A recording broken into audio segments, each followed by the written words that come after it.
welcome to the Grafton Select Board meeting for January 11th, 2022. I'll open the meeting here at 7 p.m. Just to remind everyone that this is a fully remote meeting of the Select Board. And when I please call your name on the attendees list, please respond in the affirmative that you can hear me. We will start with Select Board members. We will go with Ms. DeFazio. Fazio here, and I can hear you. Great. Mr. Mead. Ray's here. Mr. Often. I am here. Ms. Roy. Roy here. Carlson is here. Town staff, Town Administrator Evan Brassard. I'm here. And William Blake, certified, all of it. Here. Just needed to call out your title there, Evan. William, Evan did that. And joining us here tonight, we have Jennifer Thompson. Hi, good evening. Nicole Figueredo, thank you very much. Yes, and Mike Tessino. Hello. All right. Just real quick, just remind everyone that this meeting is being held remotely. Please mute yourself if you're not speaking. If you would like to have the floor, please indicate to me that you would like to speak, and I'll acknowledge you and hand the floor over to you. Try to speak one at a time today and speak clearly so we can keep accurate minutes. We're going to skip over the Pledge of Allegiance, and I just do have one announcement here. Due to staffing shortages caused by COVID-19, the Grafton Municipal Center is closed to the public through Tuesday, January 18th. The town administrator will be reevaluating the situation midweek and posting accordingly should an extension be necessary. Please check the town's webpage and social media pages for updates. All work for the town will continue with staff working in a remote capacity. Staff is available via email or phone to assist residents with any issues that may have. If a meeting is required, you will be able to schedule a Zoom call directly with the necessary employee department. Please note that drop boxes in front of the Municipal Center will continue to be utilized for all bill payments and documentation that needs to be delivered to any department within the Municipal Center. If you plan to drop off documentation for a specific employee or department, please coordinate with them so that they are ensured that it's collected promptly. All right, thank you very much, everyone. And first up here is Capital Strategic Solutions. We have Jennifer Thompson, Nicole Figueredo, did I get it right? Thank you. And Mike Tessino. They're here tonight to give a presentation that they gave to the ARPA subcommittee back a few weeks ago about what they are proposing that they're going to do and assist Grafton with its ARPA funding. Jennifer, I'll hand the floor over to you. Thank you so much. I think someone needs to just enable me to screen share when you have a second, whoever the administrator is. I will let William do that. You should be able to share your screen now. Thank you. While I'm loading it up, just thank you again for having us. As I mentioned, I'm Jennifer Thompson, and I'm joined by my two partners, Nicole Figueredo and Mike Tessino. We had previously submitted a proposal and presented to your ARPA committee, and we're here tonight to update the Select Board and give a similar presentation, although a little has changed. The Treasury Department did issue the final rule last week, so we've incorporated a few changes in the presentation to account for that. So just to tell you a little bit about ourselves, we are a local certified women business based out of Marlborough, and we're made up of all former municipal employees. We've all worked in the public sector for the majority of our careers. And like I said, we all live locally close to Grafton. And we, I'll tell you just a little bit about my background and not bore you with the details of my resume, but just to give you some insight into our experience. So up until last year, I was the town manager in Plainville. I was there for 6 years and decided to retire and do some consulting. And before that, I was the assistant town manager in what was the town of Framingham. It's now the city of Framingham. And before that, I was the chief financial officer in the Barnstable County Sheriff's Office. Complemented by Nicole, who has served as a public information officer and done a lot of outreach surrounding federal funding and construction work and infrastructure work. And Mike Tessino, who is our chief creative director, who does a lot of web work and social media, also public records and public information. So we specialize in grant writing and administration, again, community and public relations and community engagement, website design services and social media outreach, typically for municipalities. And particular to ARPA, we do specialize in grant writing, and we've done work in quite a few communities for ARPA, FEMA, and CARES funding. And the work that we may conduct in Grafton, should you choose to move forward, is eligible to be funded through your ARPA allocation. So how did we start working on ARPA? As you probably well know, the pandemic has posed a serious burden on our municipalities. I mean, I just heard in your announcements that you've had to, once again, close some of your municipal buildings, which being a town manager gives me some flashbacks to what happened at the beginning of the pandemic. So in addition to just having to work through a pandemic, what we saw was this stress that was put on municipalities to handle this funding that was coming through the state and federal government. We saw it with CARES funding, we saw it with FEMA funding. And as wonderful as it is to get the funding, towns just don't have the staff to handle all this additional work when they're trying to do all their regular work that they have to do to keep your town functioning. I think in some larger cities, they've hired people, full-time staff to handle ARPA based on the allocations that they're getting. But that really doesn't make sense for some of our smaller and mid-range communities to make that type of an investment in benefits and pensions. So we offer the ability to come in as a consultant and handle that for you as much or as little as you would like. We only bill for hours that you actually need us.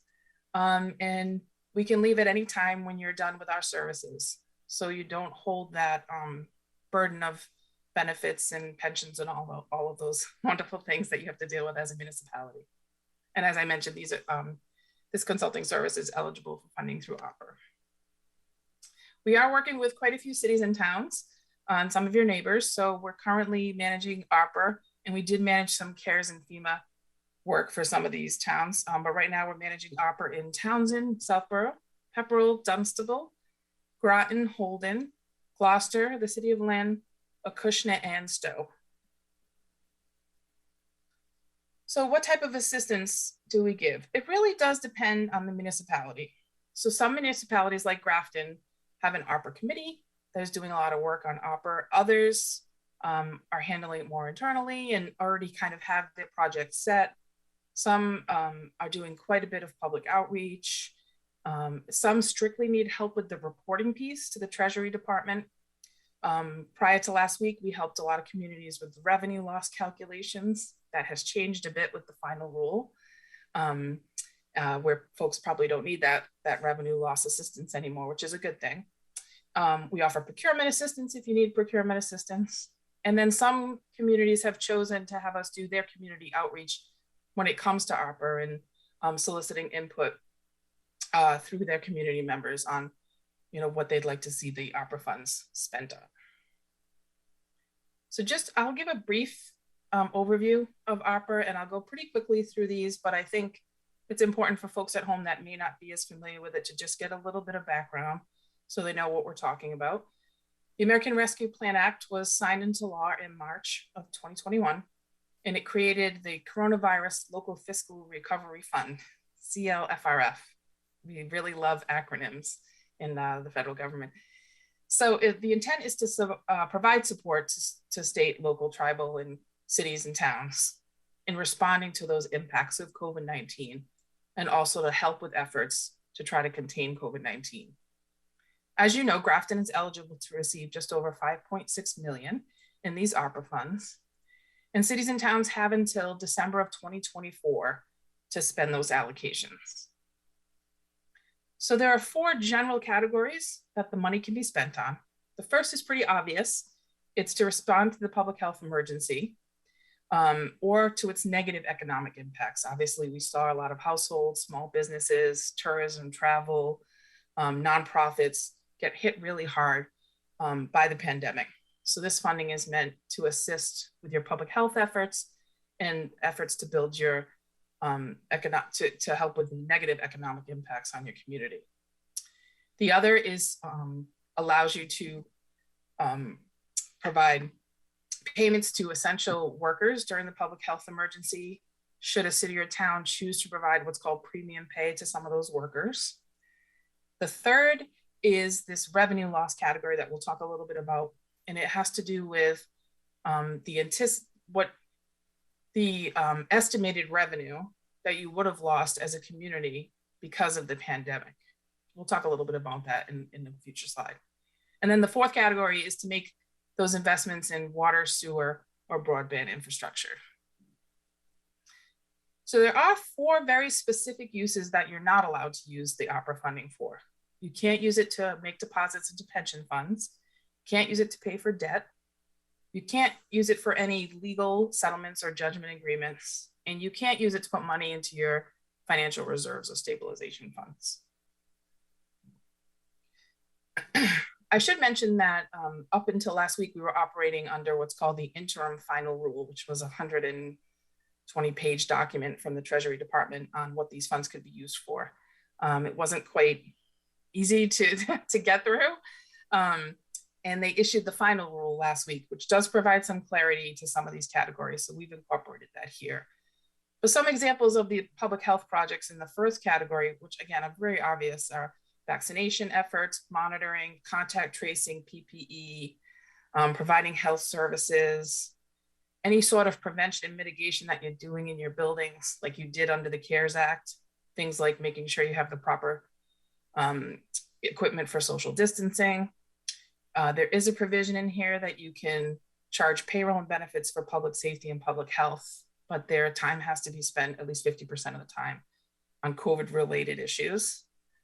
Improvements to public health, and then economic assistance to those populations that we talked about in the first slide. The premium pay, some municipalities have chosen to give some of their workers premium pay. Those are employees that had regular in-person interactions or physical handling of items that were handled by others during the pandemic. Employees that teleworked would not be eligible.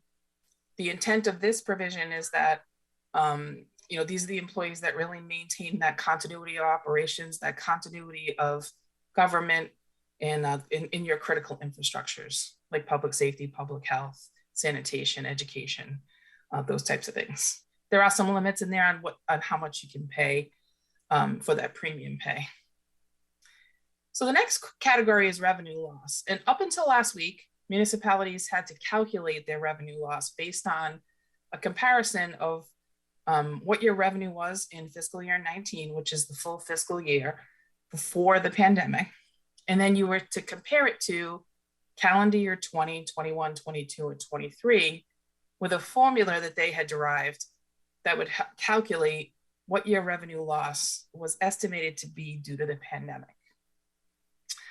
That was tricky for some municipalities because other than excluding federal grants, some state grant funding could impact those calculations. If you had a good collection year, that could kind of impact it. And having to do a fiscal year versus a calendar year, it caused some confusion and problems. So they changed, the Treasury Department changed things in the final rule. So they now offer you 2 options.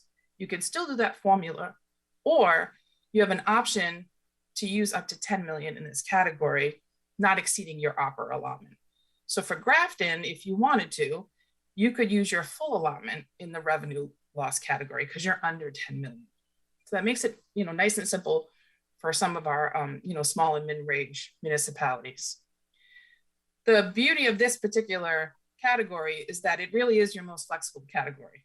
So you're allowed to use it for any service that you traditionally would use as a government. So things that you would normally fund through your budget, with a few exceptions, those exceptions that we talked about earlier: debt, financial reserves, legal judgments, or deposits into pension funds. You can't use it for that. I will say there's one thing to consider here, and this may be my former CFO hat ringing true, but just to be cautious that these are one-time, this is one-time funding. So you do want to be cautious of what you're funding through this category, and being careful that if you're funding operating expenses, this is not a reoccurring source of revenue. So after 2024, you'd have to have a plan of how you wanted to continue that type of service should you choose to use something that would normally be funded through your operating budget. So these are some examples that are specifically spelled out in the ARPA legislation that you can use in that general category. And like I said, it's almost anything you could fund through your budget except for those 4 exceptions.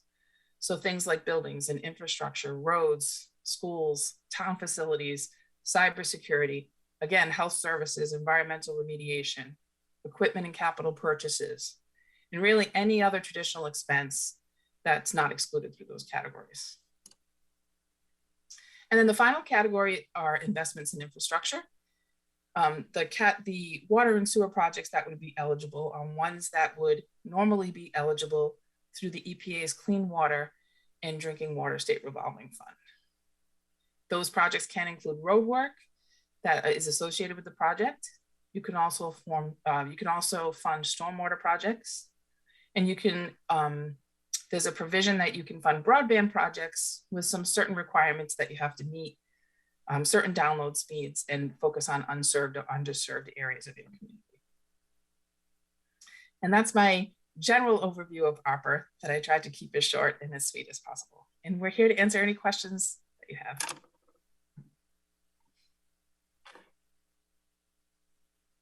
All right, thank you very much, Jennifer. Great presentation. Does anyone have any questions from the board? Colleen? Yeah, that was an awesome presentation. Thank you. I saw one thing though about the funding goes to local tribal governments. Is there any part of Grafton's that's going to be required to go towards the Nipmuc Nation that's located in town, or is that something they get separate? That's something that they get separate. So that 5.6 goes directly to Grafton. And you actually should have received half of it already. You received half and you'll receive the other half in May. Evan's shaking his head, yes. Great question. Anyone else have any questions? So for the board's consideration, and as a member representing the board on the ARPA committee, as well as with Evan, we interviewed 2 groups and felt that the Capital Strategic Solutions was the one to present and acknowledge as the vendor of choice to assist Grafton with managing ARPA funding for the foreseeable future. And just want to say that we had a great discussion with Jennifer and her group about what they offer, in addition to other components within Capital Strategic Solutions that they provide for local town government and its entities. So if there aren't any more questions, what we have to, oh, I'm sorry, Matthew, go ahead. My bad. Thank you, Mr. Chair. I was just wondering which of the services that were outlined Grafton was contemplating utilizing. Is it public outreach? Is it grant writing? What were we thinking we would be using them for? Let me just say that, and Evan probably chime in here too, is that we were going to have a contract with them to assist with any or all of those services as we see fit, to not to exceed for 1 fiscal year as part of the contract. Evan, I don't know if you wanted to speak a little bit more to what, in addition, that we would get for services. Yes, sure, Mr. Chair. So I think that the way the committee was heading is we wanted to leave it kind of open, but what we were thinking is some of it depends on what areas we're looking to spend the money in. So some of them makes very little sense to have a big public outreach campaign. Some things, if we were doing some kind of economic development project or something in one of the villages, you might want to hit that a little bit harder. I think that at the end of the day, we'd still want to retain our public face, but might utilize the services kind of in the background. Grant writing, maybe some consulting on that, but I think we've got that fairly well in hand. So I think it really, I guess, long story short, is it depends on what the committee starts steering towards as far as projects to fund. Okay. So the intention is to lock in on the projects and then figure out what our needs are that can't be served with existing staff and within the committee. Okay. Yep, absolutely. Thanks. Any other questions?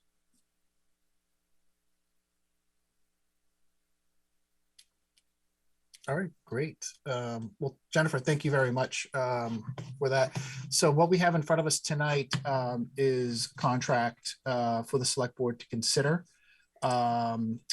Just some, like I said, what I was talking about earlier is that this has a not to exceed amount with an hourly rate of 160 per hour.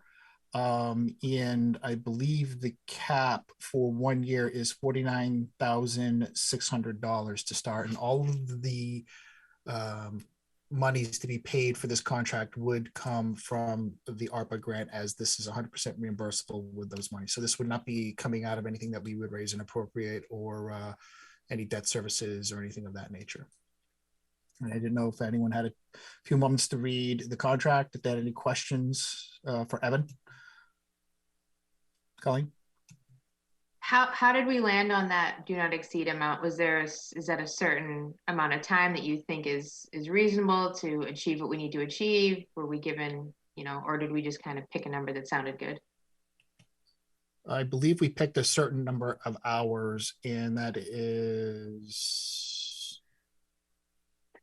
I was quickly trying to back into the math and I came up with $49 million. So I don't think I didn't do something correct. 300. It's about 300 hours. Yeah. Correct. Does that sound about right? Yeah. Yep. Yeah, we had that discussion at our meeting, and we kind of toyed around with it, and we figure within the first year there'll be a lot of work that'll get done up front. We'll probably eat a lot of this, but as there's residuals, correct me if I'm wrong, Jennifer, but these monies would carry over. In other words, we don't have to spend it all in one fiscal year, correct? That's absolutely correct. I think it's 2024 still. Yeah, That's right. Yep. So we wanted to give ourselves a little bit of capacity so that if we, broke up some of our spending, we're not coming back for bite after bite of the apple to extend the hours. Any other questions on the contract?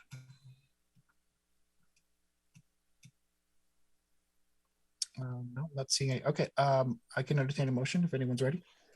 I move the board vote to accept the contract between Capital Strategic Solutions and the town of Grafton and authorize the chair to sign. Second. Motion made and seconded. Any discussion on the motion? Hearing none. All those in favor by roll call, please. Mr. Fazio? Fazio, aye. Mr. Mead? Need I? Mr. Often? Often aye. Ms. Roy? Roy, aye. Carlson, I declare the motion carried 5-0. Thank you very much, Jen, Nicole, and Mike. Appreciate you coming Thank out you. tonight. Great presentation. We look forward to working with you. Sounds great. We look forward to it as well. Thank you. Thank you all. Have a great night. Stay warm. Okay. You You as too. well. You too. Thanks. Thank you, everybody. On behalf of the ARPA committee, we are very grateful for this. This is going to be a huge asset for us to move forward and start working with the community in allocating these funds. All right, first up on our agenda tonight, I received some input to add for tonight in just around discussion on some items that we talked about earlier. And I want to hand this over to Colleen, who wanted to talk about Economic Development Committee and wanted to continue the conversation to review the current charge and continue that conversation. So Colleen, the floor is yours. Thank you. Yeah, so when I saw an opportunity for us to have more of a discussion tonight about a couple of things, I went through past agendas all the way to like June. And I know we'd mentioned this over the summertime that we were looking at EDC and possibly wanting to update the charge or kind of give them some goals and objectives. And then we never really circled back. So I thought tonight would be a good opportunity to do that. That's why in the packet, there's a copy of the charge. I also thought the LRRP that planning did over the fall was a really good resource to kind of inspire us of what we might want to see EDC do, or, obviously not take over all of that, but just kind of, I know it made me think of it. So I thought it might help everybody if they had it. So that's why that made it in the packet, but basically just kind of touch base with that and see where everybody was with that and update the charge. I know I have suggestions if we want to start right at the charge. I don't know how everybody feels. I wanted to just open that up too, Colleen, and it really made me think when you asked to put this on about how do you feel that our current ARPA committee today, where we're advising Evan and town administration, about the allocation of these ARPA funds. Like, how do you, what's your vision, I guess, to see how that subcommittee that we set up would work with EDC in this proposal?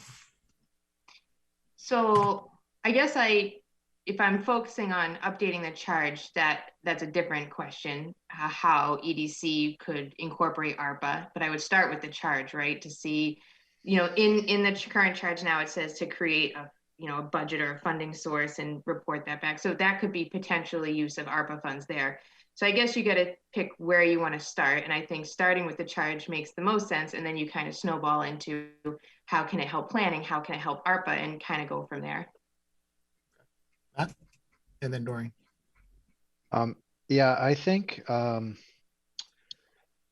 The charge is a sort of a mandate for roles and responsibilities. One of the things that we outlined in our goals and objective is that we've got to define what economic development is, and I think this board would do well to define what that is and what we want to focus on as far as economic development goes, and then consider the charge after we've done that. My thinking is that economic development is very broad. It touches so many different parts of a municipal operation, from planning to our coordinator to the EDC role, the town administrator's office. You sort of go across the different parts of our operations, and everybody's kind of involved in their own way. I think I'd like to have that discussion and define what it is that we want to prioritize, and then think about EDC and their charge and see if they could help us. So that would be my suggestion, is that we could, because we've got limited resources to work with, right? Particularly in areas like the town administrator's office and the planning office. We can't both do marketing and support of existing businesses, zoning changes, we can't do everything. So we've got to clarify what our priorities are, I think, and then align EDC with, and all of the people that are involved with those goals. So that would be my suggestion. Doreen? Thanks. I first just wanted to say thank you to Colleen for circling this back on the agenda. It is something that I think needs, particularly with all the projects and visionary ideas and zoning plans and things we have going on in town. It's really important that we try to establish a foundation. So thank you for getting this back on. Secondly, I 100% agree with Matt. I think our first discussion needs to be how we as a board define economic development and go from there. And from my experience, it seems that this charge was written before we had an economic development coordinator. And so I personally think there's a need to update and focus the committee in whatever direction we need to go, but it has changed because from my experience on EDC, everything that is on the charge is stuff that our economic development coordinator currently handles. And then thirdly, I would like to hear from Ray, because he now is a select board rep on EDC and really has a current pulse on what they're doing, sort of what his experience is on the committee, maybe what should definitely stay and what needs to change. I just, kind of wanted to, and also just your experience in economic development, Ray, overall. I'd like to hear that from you, and then we can perhaps talk about the definition of economic development as a whole in terms of this commission. That's my 2 cents. Ray, you want to address that? Yeah, sure. So we had an economic development meeting last night, and it was a good meeting. But you're absolutely correct. The charge of the commission is the economic coordinator, the development coordinator that we have. So, if we're going to have a commission that's just going to attend the meeting and then just listen to what has gone on, with the Economic Development Commission and a commissioner and not get involved, then yeah, the charge has to change. I look at this position that someday it's going to be a full-time position, possibly. But you've got, the committee's down two members right now. You've got members on the committee that have experience in economic development and in business.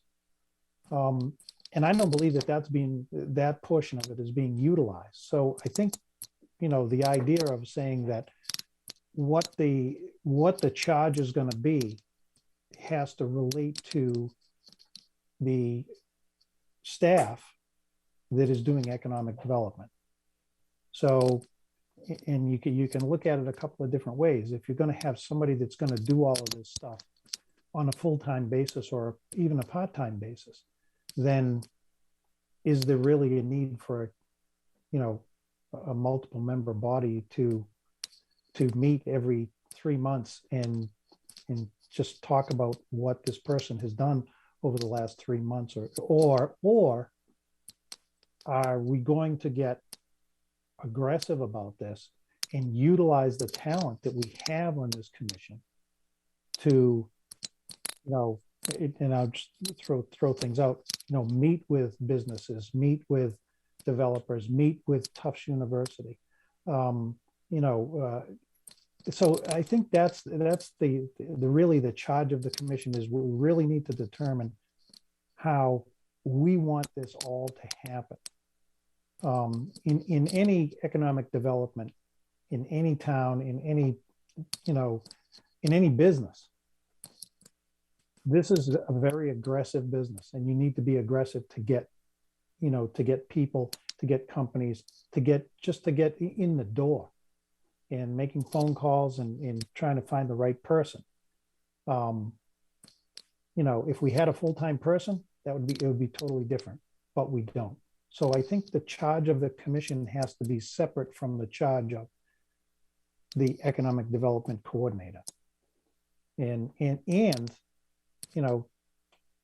we need to get aggressive about this. So we've got some possibilities that are gonna, we could open up, as we talked about last night, 661,000 square feet of potential buildings, and we need to,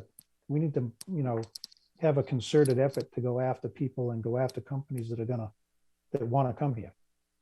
So that's my 2 cents.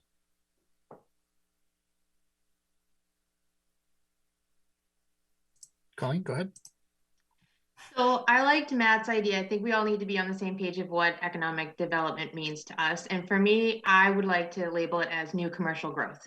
And it can be a moving target. We can change it and we can always revisit it. But I think if we're going to go through this revision now, economic development to me means new commercial growth. And if we have to change that and have that worded in the charge where it says, to explore, inform, recommend the Board of Selectmen and Planning Board actions and items that might enhance new commercial growth within the community, I think that really gives them a clear vision of what we're looking for.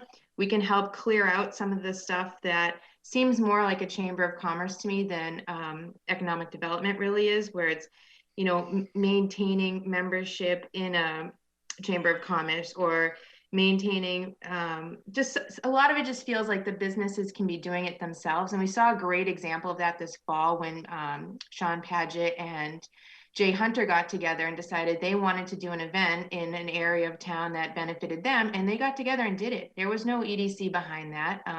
That was the businesses pulling together, and I think that's a great example and needs to continue in the community. And I think the town should pull back and allow the businesses to support themselves at this point and do that, which we saw as a recommendation in the LRRP. So I don't know, is it possible to share a screen with the charge right now to look at it? Because I do have a couple examples, and I don't think we need to expand upon it. I really think we need to make it a smaller charge, dust out some of the stuff that seems like it's too existing business friendly, and really give them that focus of what we want to see, which is the new commercial growth, if that's something everybody agrees with. Yeah, Colleen, if it's okay with the board, I can share it here real quick. Everyone agree with that? All right. Colleen, take it away. So for me, the current membership, I think it's very business owner heavy.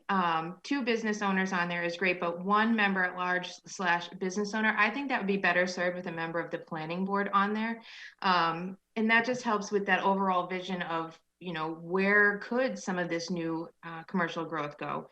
2 members at large, member of the select board and finance committee. I think if we could just swap out that planning board member, I think that would be a nice bit of change to see on the committee. Obviously, we don't want to kick anybody off, so I guess that would take effect when that person's term is up.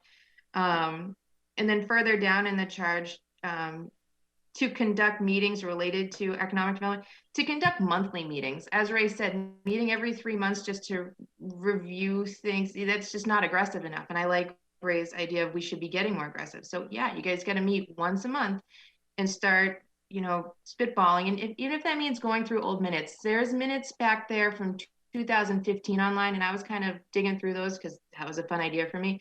And there's ideas to revisit and go after again. And maybe it wasn't possible then, but it's possible now. And I think it's time. And I'm excited to see that we're tackling this. Right. Yeah, Colleen, I agree. I think the business owners, the shop Grafton and things like that, that should be, go to a chamber of commerce. Right now, the committee is down 2 members. The finance committee member resigned, and then there's another opening. There's another member opening.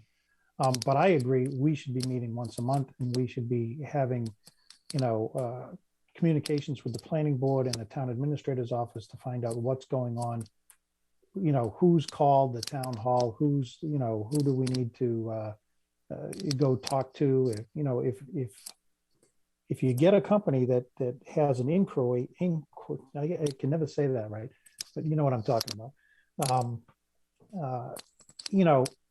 We need to be able to, have someone contact and say, and not just Evan, but have someone contact and say, hey, we're this the EDC. What can we do to help you? We understand you're interested. You're looking at this. It's a sales thing. So yeah, Colleen, I agree with you. I went on too long, but yes, I agree with you. Sorry, Doreen. Doreen, were you up next? No, Ray, I didn't even have my hand up, but I was thinking about it. So no apology needed. And everything you say, I agree with too. And I also won't repeat what Ray has said, but I do want to add that I agree with the commission being part of the Chamber of Commerce. I don't think any of that is necessary. And to my knowledge, and Evan, you can confirm this, I believe our economic development coordinator is already involved in the Chamber of Commerce.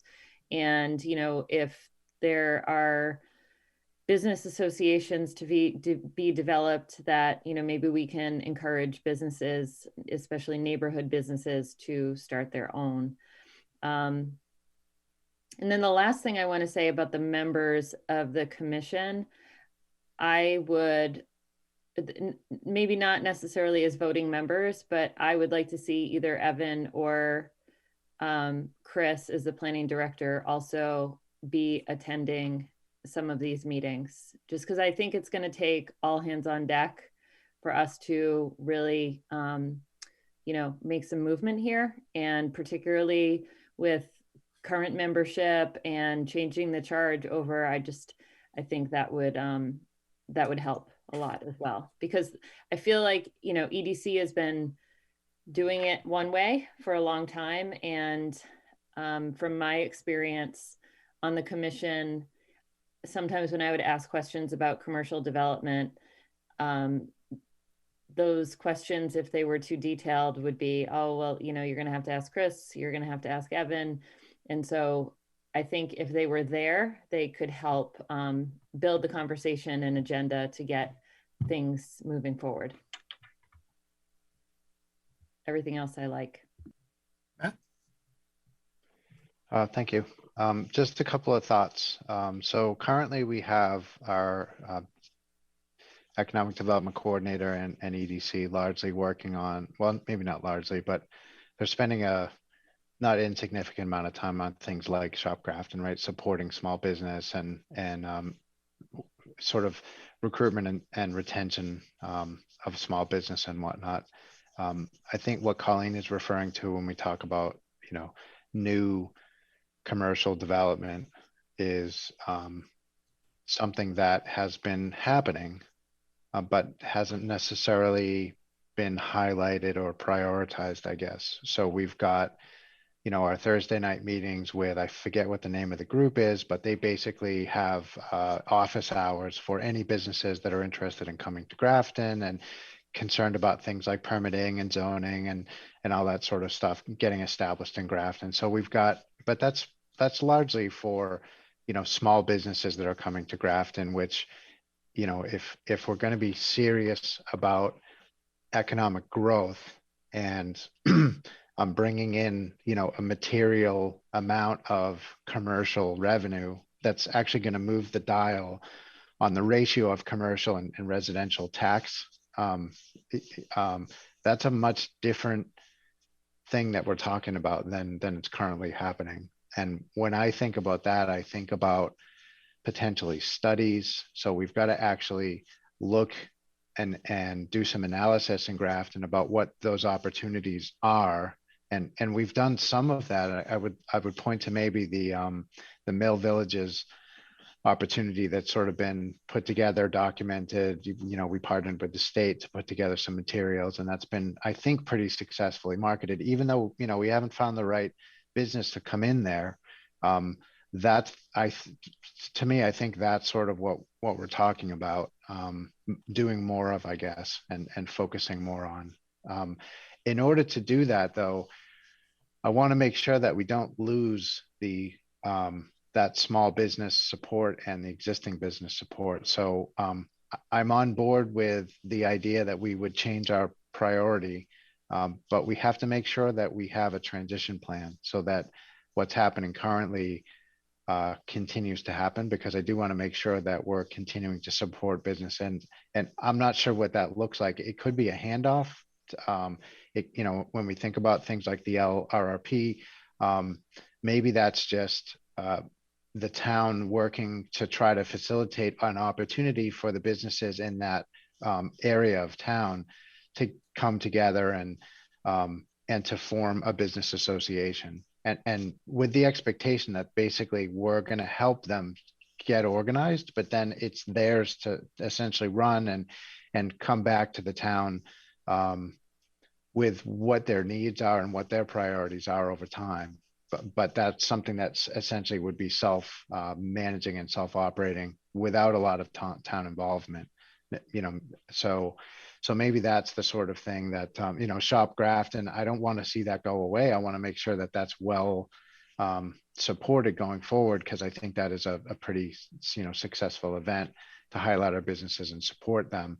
So if I guess my point is, if we're looking at changing our emphasis and our priority, we have to do it in a way where we're continuing some of the activity that has been successful historically. But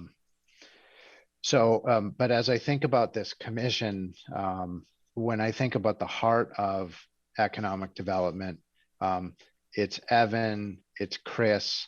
I think we should consider some developers, because when I think about that, if you're going to move the dial on commercial revenue, one of the things you have to do is you have to be creating some significant relationships with the developer community, right? I don't think John Allen has time to do that.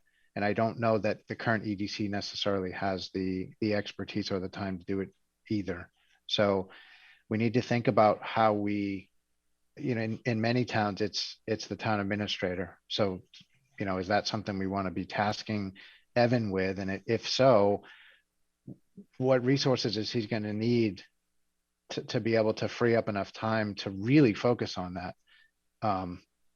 So to me, it's I'd like to see or at least contemplate more developer, and maybe that's the member at large positions. We focus on trying to bring developers in that can help us create those relationships. But it's also resourcing. So I think we need to, as a part of this, consider the fact that if we're going to support what economic development is currently happening, and we're going to have a new emphasis on largely different activity, which is the analysis around town of what types of businesses, where they can go, zoning, permitting, marketing, all of that stuff, right? That's a new ask to the town. That's a little bit different than what we've asked for before.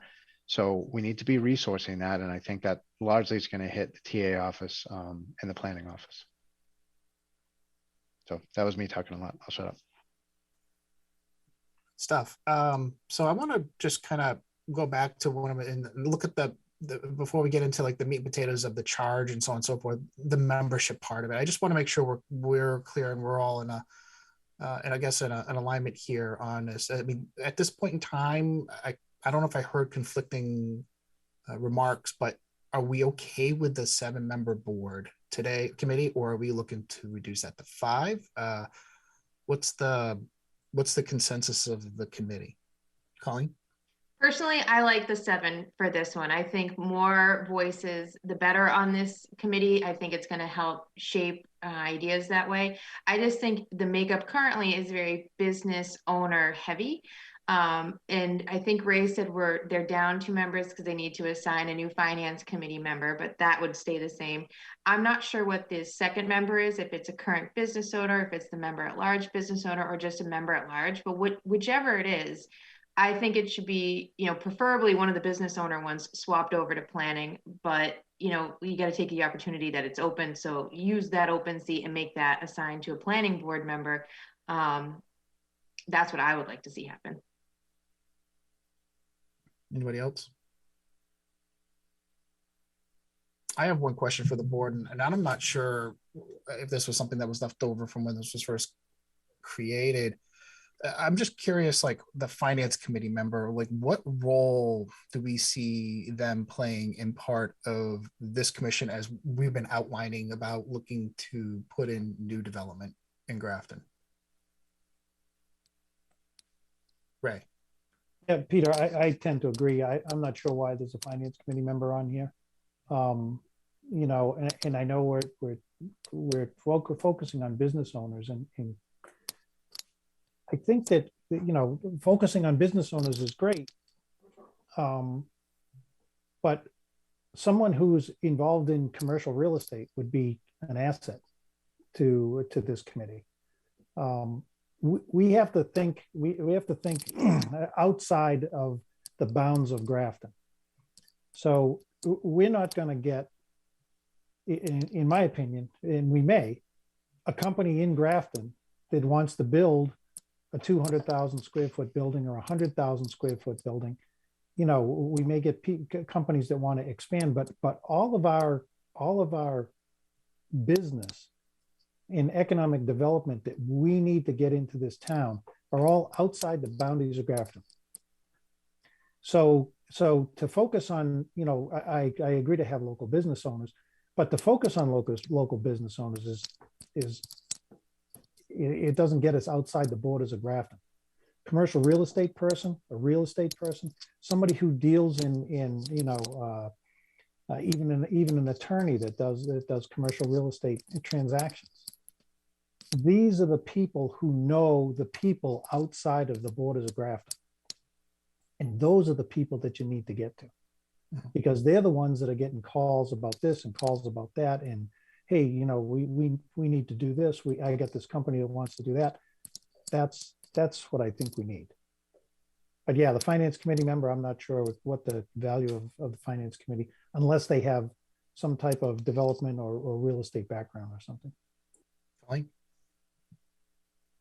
So I agree, creating and maintaining a relationship with a developer is important. However, I think if we pigeonhole ourselves and make it a requirement for membership, we might have an open seat for a long time. I don't know if there's that deep of a pool, but if we made that part of their mission to seek out local developers and maintain relationships, like the previous charge where it was to maintain relationships with current business holders, swap that with maintain relationships with local developers, I think that would be a more successful model than saying we need to have a local developer as a member.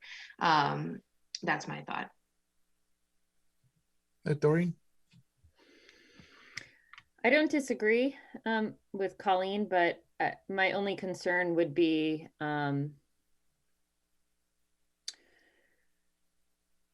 the responsibility of staff versus the responsibility of the commission, and making sure there are clear lines between who is responsible for what. And maybe Evan can weigh in on this a little bit of, is this a model that you think would work well with staff? Like, using, I agree with Matt's example of the town administrator, the planning director, and the economic development coordinator in terms of municipal staff, to me, would be the three people responsible for commercial and industrial economic development growth for the town.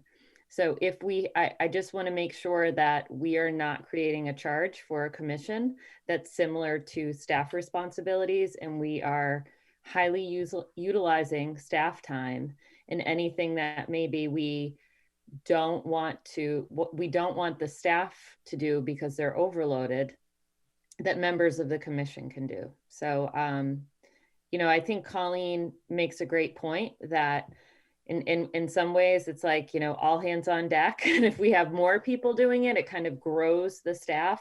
But in other ways, I just want to make sure that from a town administrator's standpoint or a department head standpoint, that there isn't any confusion or muddling of who's talking to what developer, who's doing this, and that it would get confusing. And just your opinion on that.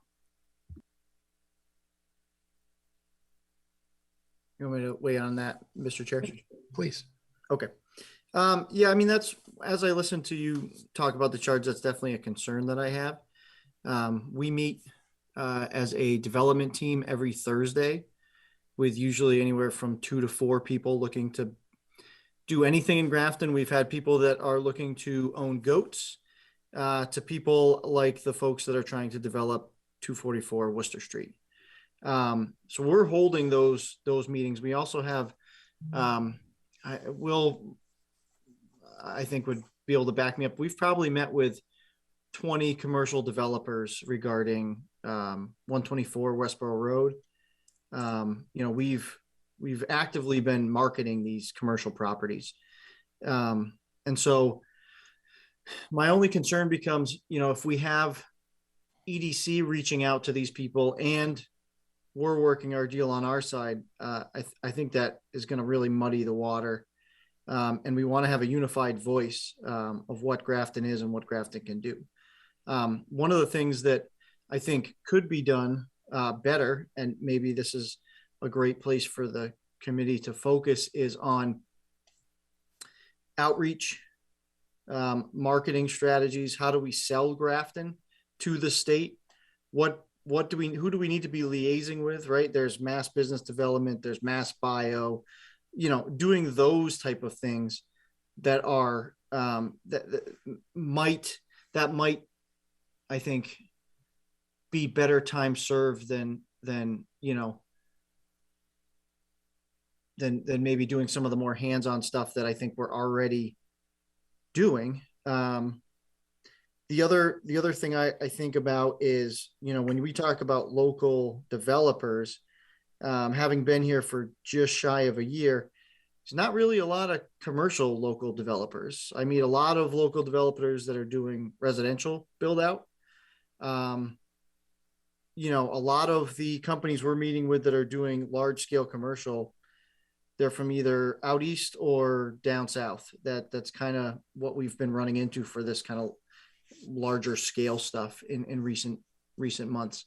So those are just some thoughts, I think, if I've answered Doreen's question.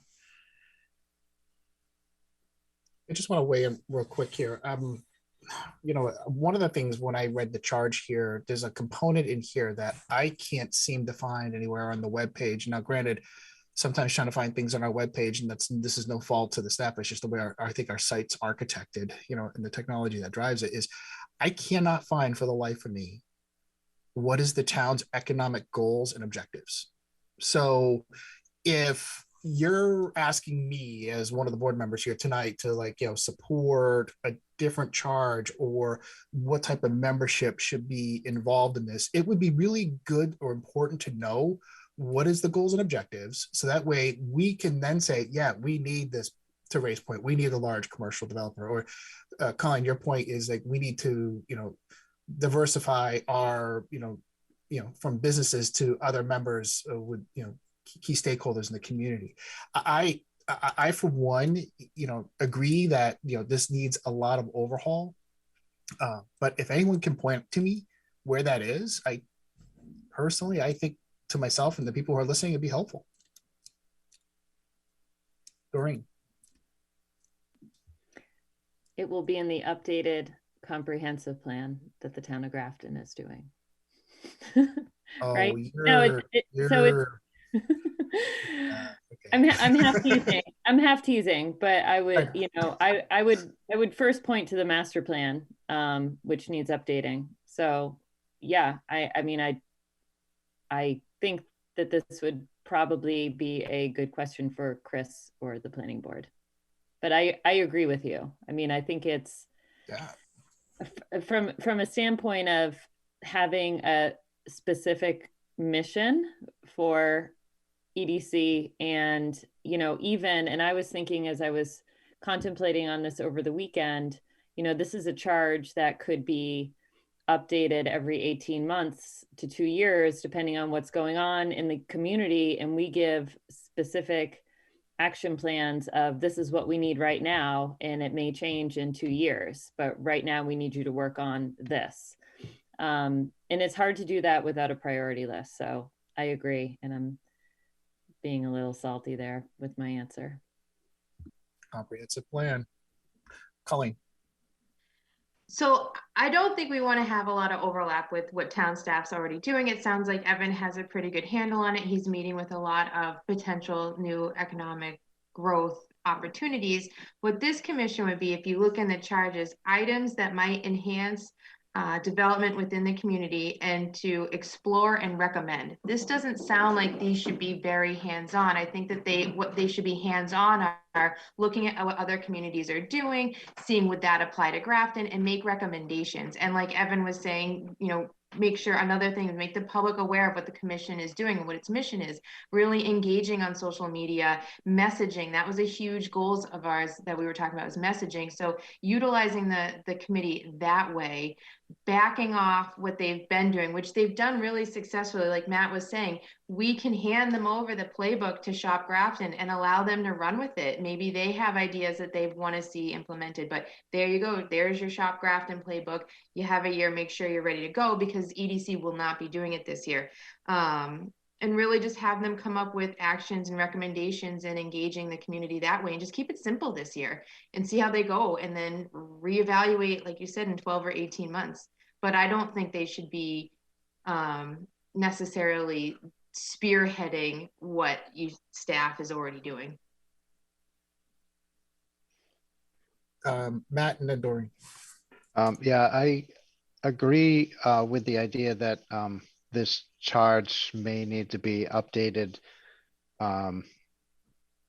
periodically, I guess. The idea that we have the same economic development commission working on the same things just probably doesn't make sense. So I think I like the idea that we would try something a little different. I think it's a little less to do with the charge, and it's a little bit more to do with the direction that this board provides to the commission. So I'm fine with updating the charge, but I think the more important thing is just providing that direction. I liked what Evan said about, them focusing on, making sure that we consistently have somebody at the Office of Business Development up at the state, right? Having us making sure that somebody is consistently liaising with industry groups in the key industries that we want to promote in Grafton. Potentially working on identifying what those industries are, looking at other towns in the surrounding areas that have similar characteristics to Grafton and what's going in there, right? So that's kind of analysis, some recommendations. We've got to clarify, I think, too, what John Allen is working on. And if we want him working on different things, we've got to be more directive about what it is that we want him working on, and have him support our goals and objectives as a town. So if it's not Shop Grafton, yeah, maybe we hand Shop Grafton off to EDC or another group, and have John work on something else, so that, it's not just him sort of single-handedly working on some of these events that we've done this a number of years now. Presumably he could just write a playbook and hand it off to somebody to run. So that I don't think there's a need for his continuing efforts as far as that goes, because it's pretty well established. We should have him working on new things that are going to actually represent incrementally or additional revenue, I guess, not just supporting existing business. So I guess those are my thoughts. I would have some concern about putting anybody on staff on the commission. I think fine to have them attending the meetings for sure. That makes a lot of sense to me. But we need to be definitely putting kind of bright lines between the responsibilities of the commission and staff. And I definitely wouldn't want to see staff directly doing any work, as a commission member. But that just doesn't make sense to me as a way. Hey, Doreen and Colin, before we get to you, Evan had his hand raised. Did you want to respond to something that was said? I just, Doreen is right. So chapter 4 of the comprehensive plan from 2001 is where you would find that economic information as well as goals, I believe, but it's from 2001. So it probably has some, deteriorated value at this point. But it does have some, it is a very nice document, just outdated. So Evan, just to follow up before I get back to Doreen and Colleen, is there any relevancy in your opinion to those goals that apply to today?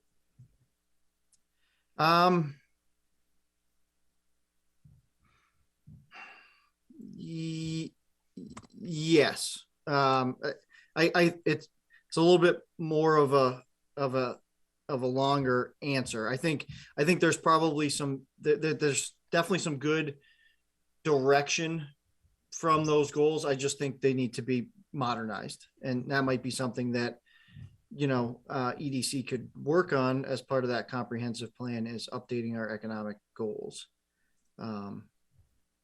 Just a thought. All right. Thank you. We'll go to Doreen and then Colleen, please.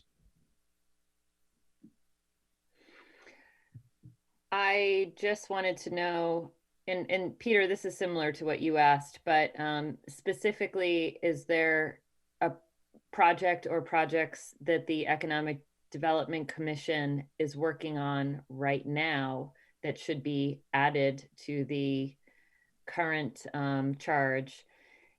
Or is there something that, Evan, you have John Allen working on that could be given to the Economic Development Commission to open up more staff hours for him to be working on other things that are, potentially more valuable at a staff level?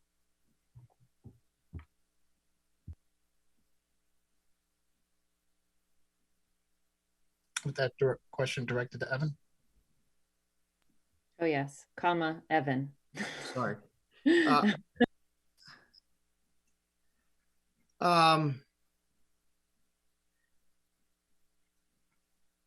I think that, so I don't know what EDC is currently working on, to be honest with you, as far as beyond what they're liaising with John Allen on. John does spend a lot of time on Shop Grafton. I definitely think that is a passion of his. He's done it very well, and I think it does have value. That said, and I hope I'm answering your question, Doreen. John is very tenacious as far as going and bringing people in. And I think that if EDC was spending more time marketing Grafton or helping us develop how to sell Grafton outside of, like, to Ray's point, outside of the borders of Grafton, right? We're looking to bring people here. It'd be great if there's somebody here that wants to build a 100,000, 200,000 square foot commercial business, but they probably would have done it, or we would know about them. And so, to Ray's point, we need to be out there bringing people into Grafton. And how do we do that? And how do we market it?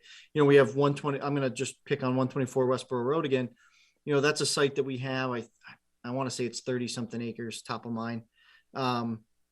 It's heavily wooded. So, you know, should we be clearing that? Should we make that site pad ready? Should we make it easier to develop? Should we have it farther down the pre-permitting list? You know, should we be pre-permitting all these properties? Should we be doing things that are more aggressive? What are other communities doing? Should we consider doing that?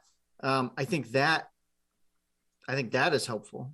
Just the idea generation is helpful, that we can then take and turn into an implemented policy or procedure. Did I get your question, Doreen, or did I just stumble around in a circle? No, you absolutely did. And I think I don't mean to put you on the spot. I think this is going to be a little bit of a work in progress from my standpoint. Just in terms of, I guess I'm trying to fully utilize the commission and also fully utilize staff. And it sounds like right now that this commission is, and we've identified this commission is really a liaison of a part-time staff member that we could, in an ideal world, have as a full-time staff member. And so if there are things that he's working on or things that he is not working on that should be his priorities, and again, you're responsible for his job description, right? So if there's things that you have as goals, or the board has as goals, that we could put on his as his responsibility, and things that maybe he's working on now that are less of a responsibility for the planning office, but we don't want to completely drop. Those are things that our board may want to consider putting on this commission charge. And so, yes, you did answer the question with the information you probably have right now. So thank you. Okay. Colleen, and then Ray. So I just want to be mindful of, there are two components to this. The economic development coordinator, which that falls under Evan, and that really isn't something that we should be giving too much direction on. That's for Evan to kind of manage. And then it's the commission, which falls under us, and what we want to see change with the commission. Based off the conversation we've had tonight, Evan/William, do you guys think you could draft a potentially new charge for us to look at and review and have a conversation around? I could certainly delegate that to William. Absolutely. No, I think it's doable. I think we've heard a lot of input that we could probably try to boil down. What do you think, Will? I think it's doable. I've been taking notes as you've been talking, so I think that it's something that we could synthesize into one coherent document. Okay. And maybe I just want to, before we do that though, I want the board to have some final input on like the membership of this commission and, who's going to be on it. I mean, we've heard from a couple of us, but I think before you draft the charge, I think it's appropriate that the rest of the members weigh in on this as well. Like I did with, I questioned, is there a purpose for finance committee member to be on this new charge? So Ray kind of said the same thing. I didn't know if any other members from the board have any input. Doreen? Yeah, just quickly, I agree with what everybody has said. I don't see a reason to refill the finance committee member. I agree with what Colleen said about the business owners. And I just want to make clear that I would not want staff to be voting members of this commission. I had mentioned that in the beginning, it may be helpful to have Evan or Chris attend meetings just to help drive the agenda a little bit, but I would not want them to be voting members of the commission. I would just want them to sit in on the first few meetings just to kind of make sure that when things are reestablished, they're organized. Matt? So should we contemplate potentially swapping one of the business owners so that we have only one designated business owner and the finance committee to members at large? If you want, I mean, if we want to keep the committee at 7 or we go to 5, we got to have an odd number, but I would agree I would be agreeable to that, Matt. I don't know how the rest of the board feels. I like 7, and I agree with Colleen's commentary that it's a little bit heavily weighted towards existing business owners. And look, the members at large could be existing business owners. That's fine. I think there's definitely some value in having that perspective on the commission for sure. But that would be my recommendation. We take finance committee, one of those business owners, and move them to members at large. Ray, and then you, Colleen. Sorry, Ray had his hand up. Yeah, so I mean, you can go over and over and over a million times of who you want on it and what you want on it and what it's going to do. But if this commission doesn't do anything and they have no role and they have no purpose, then there's really no need for them. And I'll be honest with you, I get frustrated about about the lack of input and talent that is out there that's not used. And I'm going to toot my own horn right now. Last Thursday, I connected a very large developer in Texas to a $33 million project in North Central Massachusetts, and they're going to buy it. I did that. I have the ability to do this. I have the talent, and I want the people on this commission to have a purpose. When you go to a meeting, you got to have a purpose. Otherwise, people are just going to fall off and do nothing. So I know we need to change the charge and make the charge, but if this committee is not going to get involved in anything, and it's all going to be done by staff, then there's really no need for it. So when we look at the charge, let's get the people who are on the committee or commission involved. However that is, however we decide to get them involved, they need to get involved. Otherwise, we're just going to lose them. Colleen, and then Matt.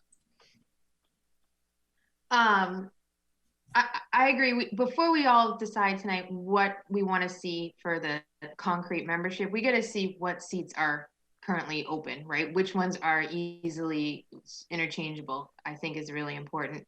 As far as finance committee versus planning versus, something else, I see that one's pretty easy because we know it's finance committee, but for the other open seat, we don't know if it's a business owner, member at large, or something else. So we should definitely identify that before we go any further with those conversations.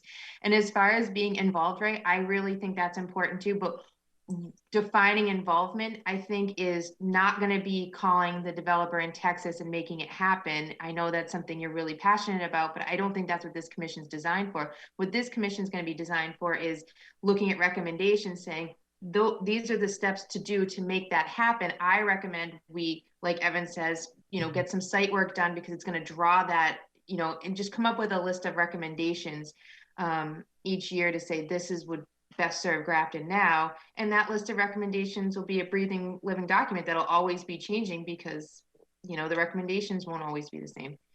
That's what I think. I think we need to start smaller with this instead of trying to solve all of Grafton's economic development problems with this one redraft. It's switch up the membership, take away some of the stuff that they've already heavily focused on, hand that back over to the business communities, and free up some of John Allen's time to allow this committee to create recommendations. And maybe those recommendations get applied to John if Evan sees fit, or who knows. I want to try to kind of wrap up this and get this off to Evan and William, but Matt, you had your hand up last. So if you want to go ahead. Yeah, just quickly, there was a lot that was mentioned tonight that I think we definitely could focus this group on and to give them some direction. So, working on some strategies for marketing Grafton to developers outside Grafton, working on updating our economic goals in the comprehensive plan, looking at zoning and permitting strategies that, can help promote development in Grafton, researching industries and types of businesses that might work here, and then looking at successful development, economic development strategies in similar towns.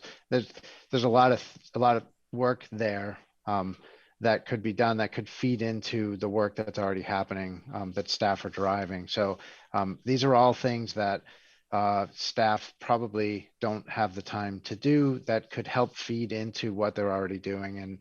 And those are the types of things that I would contemplate the commission working on. All right. So I know William and Evan, you both said you had enough notes here to come back with something substantial. We'll just continue the discussion at the next board meeting. Is that enough time, Evan and William, to put this together, digest it, and come up with some additional talking points and drafts for us to consider? I think so, Will. You think we can? Yeah, put I do. something? Okay. All right. Okay. All right. Without further ado, I think we've got enough there and come back for next week, next Tuesday's meeting. So next up here, we have policy ideas and review. So review earlier conversation ideas, steps to moving forward. Just again, I'll give this over to Colleen. This was her discussion item that she wanted to bring up with the board tonight. Yep, same thing. I just was going through past conversations we were having, and I wanted to tie up neatly with the opportunity to just have discussions tonight. In the past, we've had conversations about, do we want to make a policy to increase our stabilizations funds 2.5%? I don't recall us ever really coming to a conclusion on that and what that policy would look like. Or do we want to make a policy on Chapter 61A? Or do you guys have any other policies that you might want to see that, just give us a year or whatever to start boiling these down? They don't have to be prepared for next week or anything, but just to revisit those conversations. And I think this also kind of got entwined with another agenda item I had asked, which was just to give a general update on where we are with the select board policy review. Over the summer, we had an Excel sheet that showed us all of the current policies. We've started to review them. How many have we reviewed? How many have we added since we started the review? What's the strategy for getting those online look like? So those are really two agenda items that kind of got married into one. So if you guys want to start with, do you want to create any new policies right now? Are we happy with where we're at in just the review process? Do we want to make the 2.5% increase to stabilizations? Do we want to do a 61A? Anything? You're asking two questions here, right, Colleen? Pretty much. Yeah, because it's two agenda items that kind of got married into one. So we can just focus on the policy part first, the creation of policy, and then go to reviewing it after. How do we handle that one about that you had specific on? Does that make sense? And then we can look at other policies that the board may want to consider and kind of work that way, if that works for you. So you were talking about, there was a couple of them about raising percentage for stabilization fund. Is that something you want us to discuss and consider taking up and charging Evan to come back with a policy on that? Yeah, these are both ideas brought to us by Matt. And I don't think we ever drafted policies, but they were definitely discussed that it would be beneficial to have them. So do we still feel strongly about that? And do we want to see policies drafted about them? Okay, thank you. All right, Matt, you had your hand up. Yeah, so these are both things that I think are interesting. I'm more interested in the stabilization policy discussion. That and some analysis is going to be needed, I think. So Evan, at one point, I don't know, 3 or 4 months ago, you had an action item to get with the assessor and understand. I think it was the assessor, understand, what our like legal and regulatory opportunities were there for that. So I'd just like to understand, is that a policy that we can adopt? Is 2.5 the right number? Is there additional research that we need into either the roads or capital to help us make a decision as to whether we should be increasing on a yearly basis, and if we are gonna, is 2.5 the right amount? I think it's really important that we discuss that, because to me, if we want to talk about a sustainable budget, it's a budget that doesn't have surprises. And, surprises arise when we end up, for example, funding our capital program $1 million a year for 30 years, which is sort of what happened. And then it just lost ground to inflation. And so then we had to have an override, and a component of that override was the capital stabilization. So it happened with roads. It's now happened with capital. I don't want for this board to be promoting any more surprises for residents, because it hurts when we have to go for overrides, and it hurts our most vulnerable populations the most when we go for overrides. It's a much better process if we have a methodical, predictable increase in these stabilization accounts to fund these critical town services. So to me, I'm not looking necessarily for a policy right now, but it's definitely something that I want to have a discussion about. And I want for the board to, voice their opinion about what a policy could look like and if they would support it. So that one's really important to me. 61A and the land use, I think that's really important too. It's something that we've had some contentious discussions about. There are a lot of competing land use needs in Grafton. And we have a dwindling supply of land available. So I think, maybe that's part of the open space and rec plan, and we pull some of that in, but we have to reconcile that also with affordable housing needs and business development and other things. So that one I think is a little more complicated, and maybe we don't tackle this year, but it's something that I'm definitely interested in. Thanks, Matt. I have a question, Evan. I guess from a timeline perspective on the first one, I would like to know from the stabilization component, remind me again, typically when we would transfer money in stabilization would be at the special town meeting in May or the annual? So you write a letter. I think you do that in like November before the tax rate is set to raise it. And then on the annual in May is when we transfer it basically out of the stabilization account that it automatically goes into, so that it's accessible for appropriation. So from a timeline perspective, I think for your process, we would need to have some updated or defined framework for us to probably consider sooner rather than later. No, I actually think that we don't, because I think we when we talked about this a few months back, we were talking about doing it for the following fiscal year, which is actually would be fiscal 24, not fiscal 23. Unless I'm mistaken, Matt, what was your? Well, I was trying to get it in before we set the tax rate. So, look, the policy can be enacted when it gets enacted. I'm not married to it having to happen next year necessarily, but if it could, and I don't see any reason that it wouldn't, I'd like to see it happen immediately if that's what the board pleases. So I think timeline wise,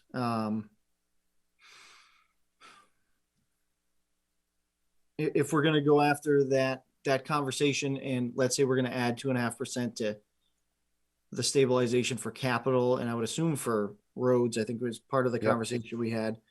I believe that we have already done all of the research with our financial analyst, and it just needs to be put into a procedure of how we're going to do that.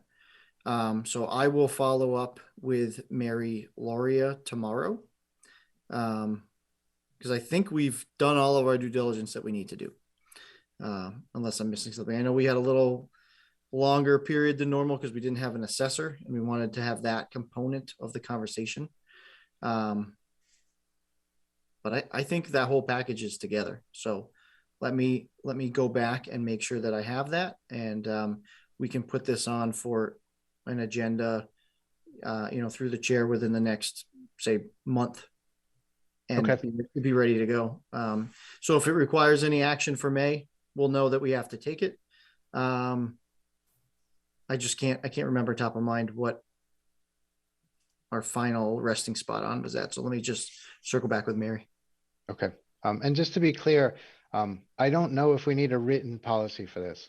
So like with the road stabilization, in the early, like the first time that after the original first override that the select board met and they were setting the tax rate, they made the decision at that point that they were not going to increase the road stabilization account on a yearly basis. But it wasn't a written policy. They just decided that that's what they were going to do.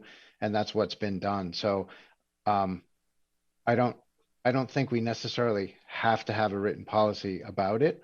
But I do think that it's a very good idea. So if I could just jump in, I actually disagree. I think that you do need something written, whether it's a policy or a procedure, so that future boards know that they have to take those steps to have the conversation and what the time frame is to have that conversation. Only because one of my biggest confusions, I won't say biggest confusions, I've had a number since I started, is that that you even have to do that, because that's not the procedure in every town, that you're having that conversation every year and the board votes and you sign a letter. I had plenty of debt exclusions and overrides in my previous community, and we never did any of that. Okay. So I guess what I'm saying is the process document, fine. The policy that says, we shall increase 2.5% every year. It's more, here's the process that we did do to determine whether there will be an increase or not, and what that increase will be. But because the town's financial and service needs will change over time. Okay, fine. No, I agree 100%. That's in my opinion the right way to look at it. So you have a procedure of how to get to the question of are we adding 2.5 or not, and if not, you're voting just like you always do, and if yes, then you're modifying your vote to add that percentage, and then you're done. But at least there's something that prompts people to have that conversation. It's not an automatic 2.5 adder. It's not an automatic level. We're having that conversation every year. So it just allows us to have the conversation and then make an informed decision. And it could change year. Okay. Colleen, you had your hand up. Yeah.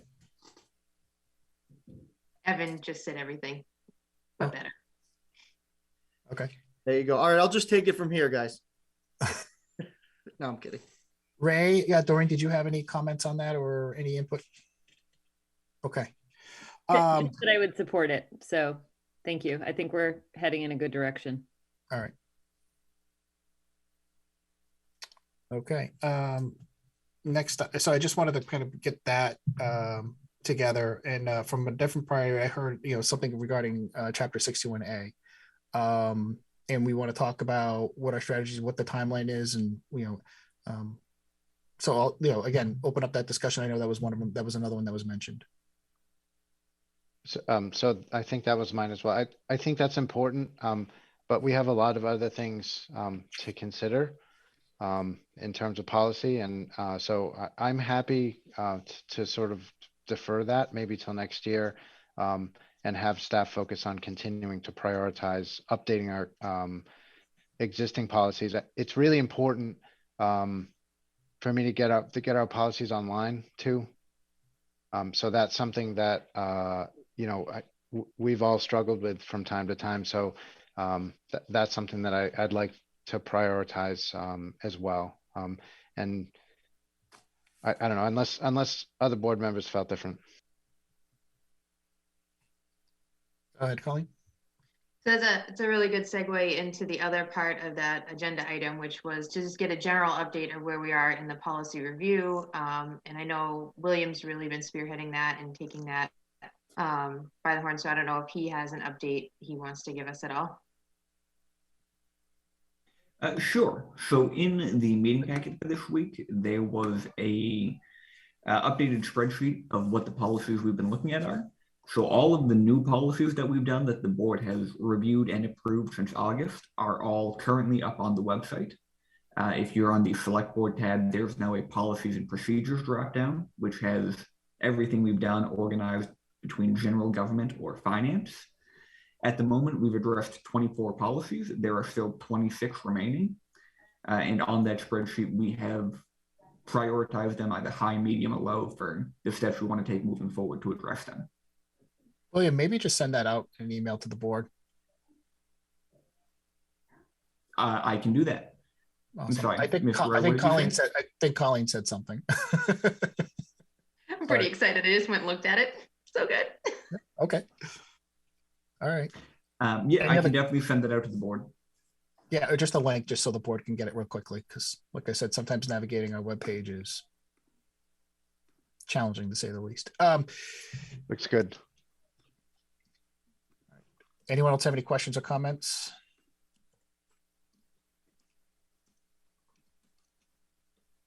So as William, just so the board is aware, so as William and Evan bring the draft agendas to me, they are developing this and moving this along, and we knew that we said they had to kind of pick their own pace, right? So besides the stabilization policy, was there any other policy that the board, like at this point in time, and just like I said, is there a priority that we think we should bump up the list and just let Evan and William know right now, and we can discuss whether we think that that's a priority or not?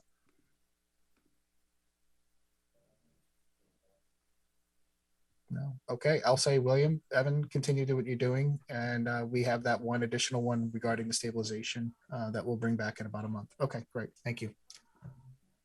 All right. Colleen, were you all set with that agenda item? All right. So next up, Town Administrator, we're coming up on the annual review. So we want to review timeframe and the current process and process improvements. So Colleen, you have the floor. I was busy this week. So I You're thought a busy it was Wednesday afternoon. that draft agenda. So I got to fill that up. So yeah, I just figured it would be a good opportunity to talk about this. That's why there's the blank in there. View the process we went through with the 6 month, and just kind of maybe select the time frame. I know we talked about doing it before the election, but when before the election, like the week before, the month before. And just make sure we're all on the same page and we're all doing the same grading system. I know there was some confusion about that last time too. So just basically air it out real quick. I don't imagine this takes more than a couple minutes, but just make sure we're all on the same page before it sneaks up on us again.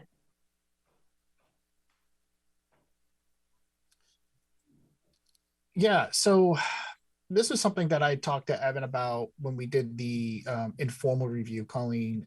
This is something personally I would like to see go in our personnel bylaw, that the board shall conduct an annual review, because one of the things that I felt like we did the public a disservice was we didn't perform one on the previous town administrator during a contract renew. And it didn't allow the members of the board to weigh in on achievements and developments in areas of concern and what needs to be improved.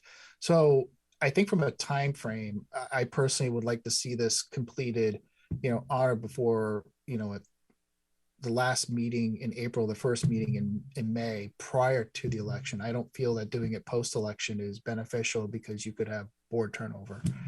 So I don't know how the board feels about codifying the process, defining the process that it shall be done, not, hey, it ought to be done. I want to ask the rest of the board how it feels about that. Colleen? Sorry, well, I just wanted to say Ray had his hand up earlier. Oh, I didn't see it right. I can I'm circle sorry. back after. No, that's okay. That's okay. I think the only issue that I have, and timing is not one of them. I think we should be doing this every year, and we do it every year. But the rating system kind of I was way off from what you guys were. Okay, good point. so where I sorry, my Alexa's listening to me. Now I'll get a message in my email. When I evaluated people, it was, does not meet expectations, sometimes meets expectations, meets expectations, sometimes exceeds expectations, and then constantly exceeds expectations. So that's 1 through 5. And that's how I did the last one. And I would like to see those numbers just instead of just 1 through 5, I would like to see, just 1 is does not meet expectations instead of just 1 through 5. So because Evan's doing a good job. You're not listening, Evan. Good. Yeah. Well, I tend to tell lies anyway. Are you still meeting? Yeah. But as new members come on, as everybody knows, new members come on and they do things a little differently. And if Evan is, has a score of 100, he has nowhere to go. And he probably doesn't constantly exceed expectations all the time. And I just think to his benefit and to ours is it's just a better way of, 1 through 5 is fine, but just just list exactly what it is. That's all I have. Sally? Yeah, I totally agree with what Ray's saying. I think to have a successful review is to make sure we're all on the same page when we're grading. And to circle back to what you said, Peter, about doing a personal bylaw update, would it be easier to just create a policy? That's kind of what we do. We set policies, so have a TA review policy that's kind of in our wheelhouse, or does it need to be, updating a bylaw, which is going to take a lot more work essentially? And I just don't know if it would go as easily as a policy. Here's my take on that. A policy is just that. The board can take a vote to say, we want to suspend the policy for this time frame for whatever reason. In other words, there's nothing that, I heard from a lot of people, Colleen, and I think you did too, a couple of years ago, that they felt that, skipping the review process for a town administrator was, kind of detrimental to the community. They didn't know, even though there was a new contract put in place, for that situation. I feel that if the bylaw is there, then there's a little bit more meat to it. And how you get to, I'm not trying to say like we need to get down to the nitty gritty and define like what 1 through 5 is. I personally don't care how the board wants to implement a rubric going forward. I think it should be, flexible enough that as times change, you're not going back and changing a bylaw every year, right? But I do feel that this board should be held accountable to providing a review, and and I also believe that when we did the 6-month informal review, we base it on the 90, 180 day entrance plan. The 6 month. Evan provided a number of exhibits. That's how I based my evaluation on. It wasn't on anything other than what was in that material. I believe that is how we should be evaluating, so everyone's on the same page. But one of the things that we have to agree on as a board to get there, and we did this for a number of years when I was on the school board, when we evaluated the superintendent, is we all have to agree what is it that we're going to evaluate the TA on for that year. That's the only way we're going to be on the same page. Otherwise, we evaluate on, well, I really didn't care for the way that this was done over here in this meeting, and someone else is evaluating something else saying over here they thought it was really exemplary. So, how do we get there? I know Doreen provided this document. It's what they use in other municipalities. It was pretty straightforward. There wasn't really a ton of thought that went into this. So I'm all ears on how, the board feels. Like if it feels like it doesn't need it and wants to put a policy in place, that's fine too. But I feel a policy is a minimum, in my opinion. A bylaw would be great. So how does the rest of the board feel about that part first? And we'll get to the meat and potatoes of how we evaluate. Colleen? No, I agree. I'd like to have something in writing saying that at minimum, their town administrator is going to be reviewed yearly. As far as what you're allowed to review, I would not support any prescription to that. It can, because if you're going to say only what the town administrator provides, it's all you can base it off of, they're not going to send you any of their follies. They're only going to send you all of their achievements, and then that's all you can base it off of. And what kind of review is that? So I hear what you're saying with that, but I for sure agree that something should be in writing that says every year you're going to get reviewed, and it has to be done 30 days before an election. And after that, it's going to be up to each board how they want it to look. And like you said, the rubric for grading and things like that. Yeah, let me clarify too. It's not that the TA provides, this is what you'll evaluate. It's mutually agreed upon. And usually that's done in the beginning, of the term, so that's how it's done. Yeah, you're right though. I would not say like, because at that point, if I was the town administrator, I would say, yeah, I just want to what you evaluate and how fast I respond to emails. You know what I mean? Okay, you're going to evaluate these 20 components on just that one item. I feel that having the board and the TA mutually agree upon very early on, like in that June timeframe, I think is appropriate for the year. Like, this is what we're going to evaluate on. It kind of sets the board up to set as priorities after the election, and not kind of diddle-dally around and wait till October, November to, establish, guidelines for goals and so on and so forth. Now, I do know that in the face of when you have turnover in the position, and that happens in every community, there has to be some sort of, flexibility in how that bylaw would then either have to be, implemented for those types of situations, right? So unless anyone else can come up with, I think, a more succinct way to raise point, making sure everyone is on the same page, how do you all feel about that we mutually agree upon what we're going to evaluate the TA on, and not just have it one way? Doreen? I think Ray had his hand up first, Peter. I'm sorry, Ray. Oh, that's okay. That's okay.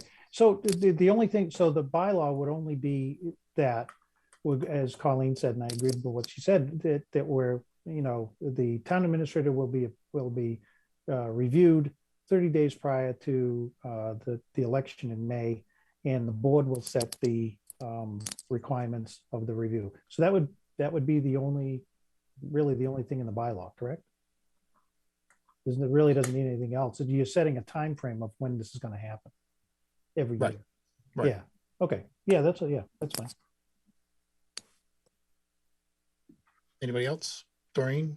Yeah, I was just going to add, I support the bylaw idea. I think the time frame for evaluation, if I may, should be a little earlier than the beginning of May. If as a board member up for re-election, I think it makes sense to have the evaluations done early April, mid-April, so that the same board can review with the town administrator and the public before there's any turnover on the board in an election year. I think that would be important to do, just to kind of solidify everything and make sure the same 5 members are giving a clear message and direction to the town administrator.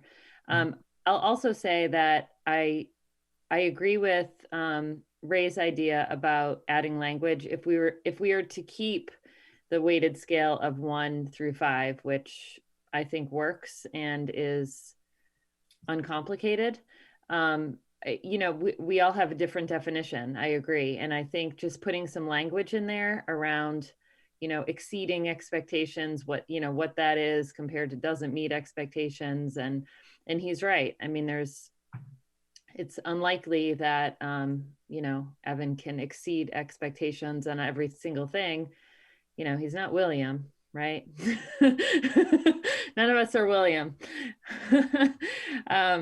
However, I think that, having clarity, and again, like moving forward, if there are new members of the board, it's like everybody has a clear understanding and language around what 1 through 5 means if we were to stick with that format.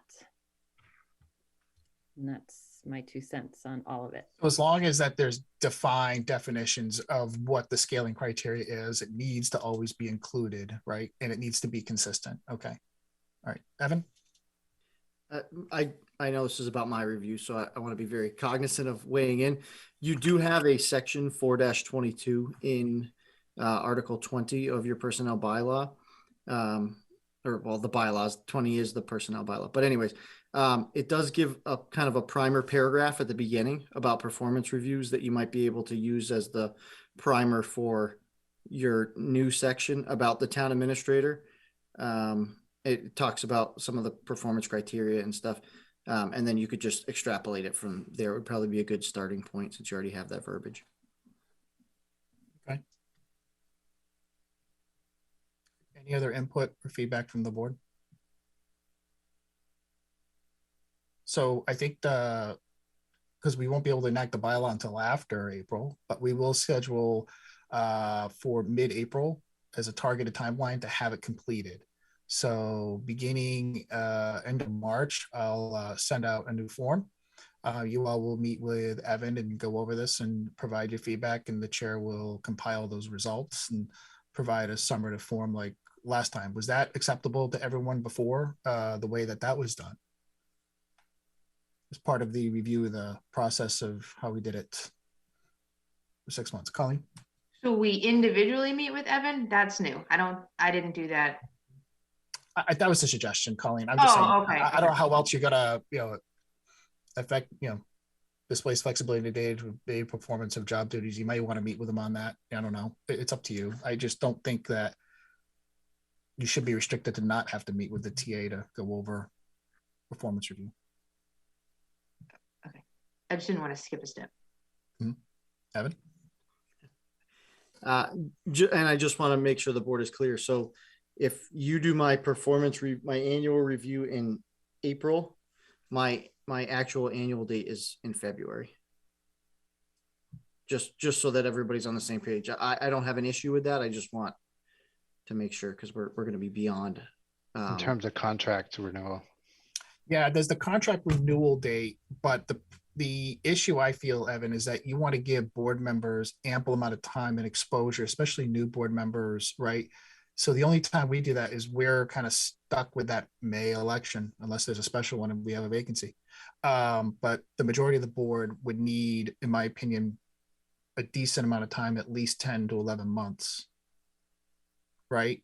So I understand like your contract date is different than what the review date is. Do you see a potential problem with that, or? The only potential problem I have with that is that you will be renegotiating my contract before you do a performance evaluation. Yeah. Right. Which could be problematic. Should I not be performing? Definitely not ideal.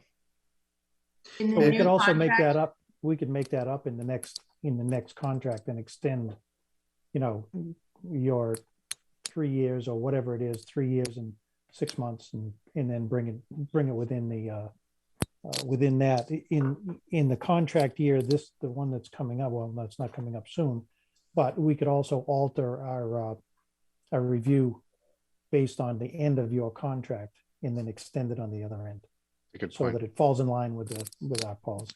Yep. Yeah, you could do that, or you could make your policy that the town administrator's review is 60 days before the hire date as listed in the contract. Because then it doesn't matter who you hire and when, it gives you a cyclical to work off of.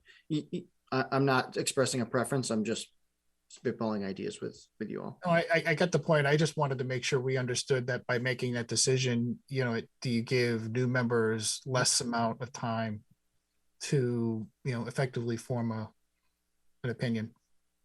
Yep. And I think that's a valid point as well. I would hate to see the town get into a position where you were not looking to renew a contract and you did not do a performance evaluation beforehand. It's really, if things are going swimmingly, does not matter.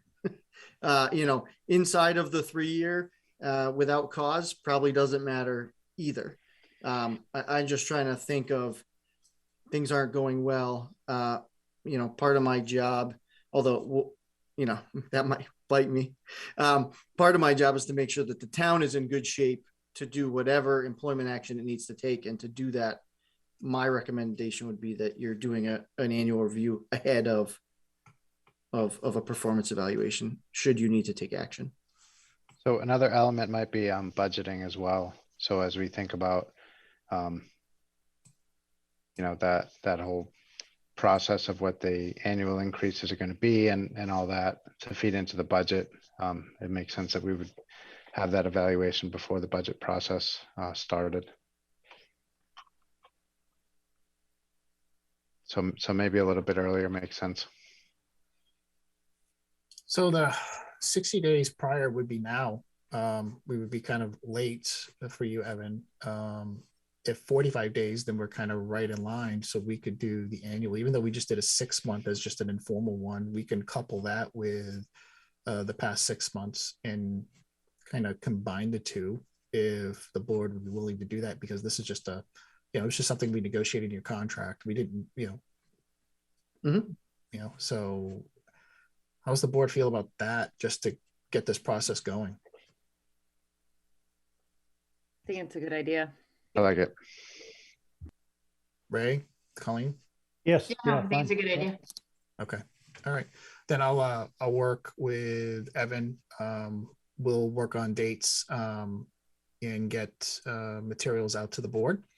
And we'll conduct this and we'll get this done prior to your hire date, which is anniversary, which is soon. February 22nd. Right. Colleen? So after this conversation, all of that was laid out. If we do update the bylaw, I wouldn't support 30 days before an election. I would try to target like January 15th or something like that. And it really doesn't matter when someone gets hired. It's just that's when the review is going to be, and the board should be pretty familiar with whoever's there at that point. If they got elected in the spring, January 15th sounds good. I'd be on board with that. I kind of like the 45 days prior to the anniversary date. My opinion. Why wouldn't we want to do that? Because that could like line up for the weekend of an election or any kind of crazy time where if we can have a permanent date that will ensure that the board has worked with this person hopefully long enough, or like the budget gets impacted. Okay. All right. Any other feedback from the board on that method? Picking a date in January? Evan? I think in hindsight, Matt's point is well taken. If it could be in January, that sets us up really well to budget whatever is negotiated into the the following on contract or any changes that need to be made. As the person that has to figure the money out, I think that makes sense. And I wasn't thinking about it from that perspective. Okay. All right. So we'll start this process sooner rather than later, ASAP. Okay. In the meantime, go ahead. You have 4 days. So William, that's plenty of time, right? Yeah. Okay. So next week's agenda? I would think that this is not a contract renewal year, so I would not rush to get that done because it really doesn't change a whole heck of a lot this particular year. But if you're making an overarching policy that goes off in time, I think that January date makes perfect sense. Okay, so why don't we say at this time then we'll have this for February 1st. That's 3 weeks from today. Does that work for everybody? Everyone willing to roll up their sleeves a bit? Okay. All right. We'll get that organized and sent out tomorrow midday. Okay.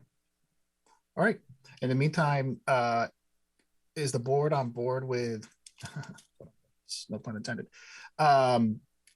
with the bylaw setting a date of January 15th? Yes. Or say the second Tuesday of January. How's that sound? Sounds good. Okay. All right. Anything else? All right, moving on. My favorite thing to do at a select board meeting, 1-day beer and wine license. Colleen. So this was just to kind of discuss what specifically was happening with the Sunflower Shanty, just to try to get ahead of it. I know they're probably going to have more requests this year. Is there something better we can do for them so that we're more prepared for when they come or businesses like them? And I think Evan might be able to speak to that. Evan. Thank you, Mr. Chair. I did meet with Sunflower Shanty folks last week, and I did that in conjunction with zoning, planning, economic development. Their only option at this time, if they're not creating alcohol from products that they grow on their farm, is to do the 1-day pouring licenses. Unfortunately, we do not currently have a better method. We are exploring some other avenues, but they are tough because you also we don't want to create an avenue that opens Pandora's box in another part of town that you don't want to see this activity. And with the location they're using now, which is Holden Farms, is residential agricultural. That touches a lot of different areas, and you want to be very careful that we're not just saying you're in residential, agricultural. You go ahead and get yourself a seasonal permit, and the next thing you know, now we've got these garage bars in every neighborhood. As fun as that may be to do a pub crawl through Grafton, garage to garage. So we want to be very mindful of any recommendation we make.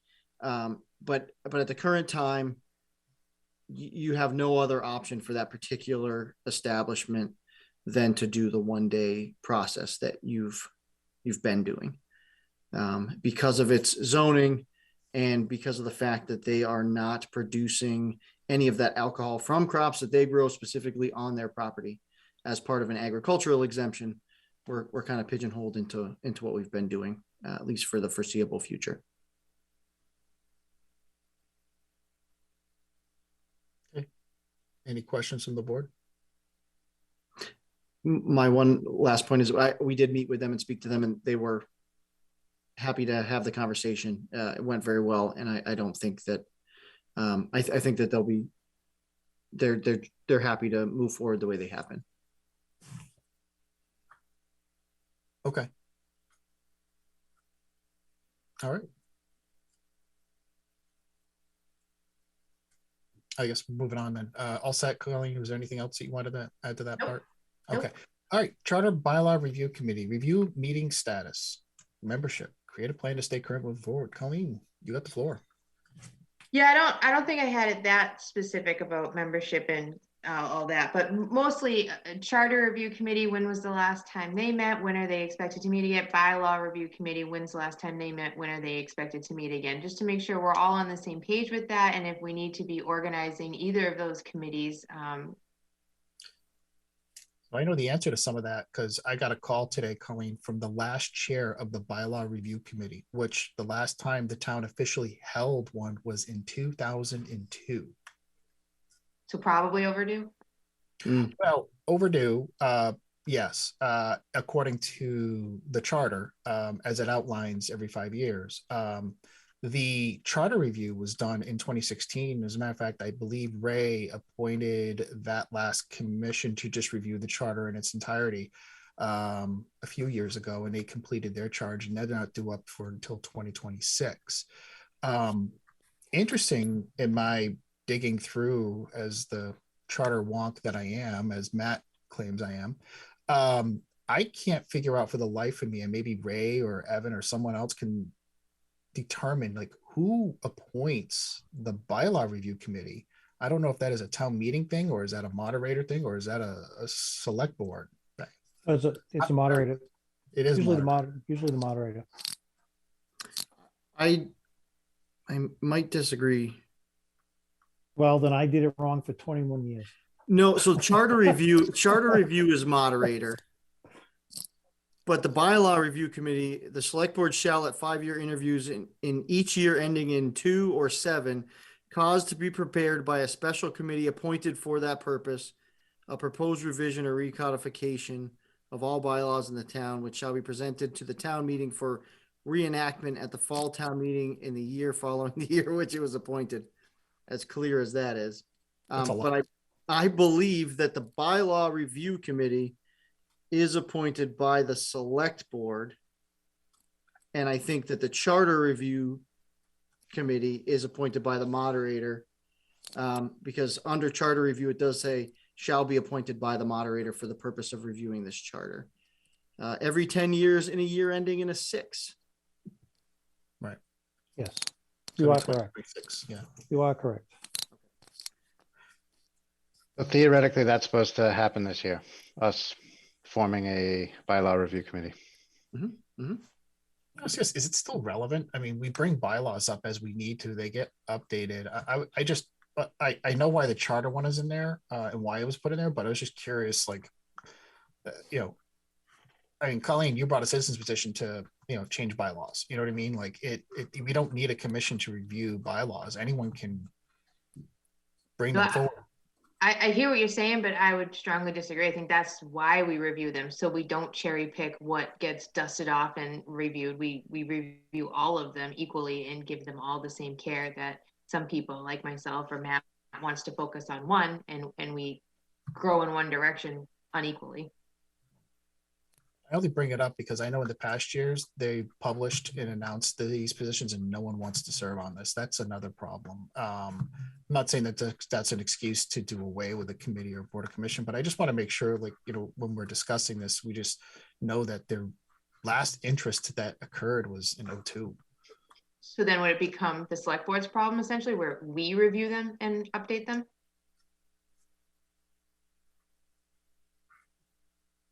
That's up to the board. You know what I mean? I don't want to not do it. Different.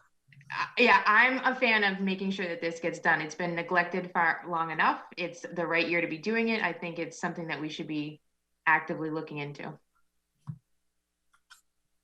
But Matt. Yeah, it feels like we're doing a lot of housekeeping. And I'm in support of doing this housekeeping as well. So there's no harm in us forming a committee, advertising, seeing if we get interest and seeing if it's a goer. You know, we saw the state that the policies were in before we started. And although they weren't in terrible shape, I don't think, there definitely was some significant updates that needed to happen.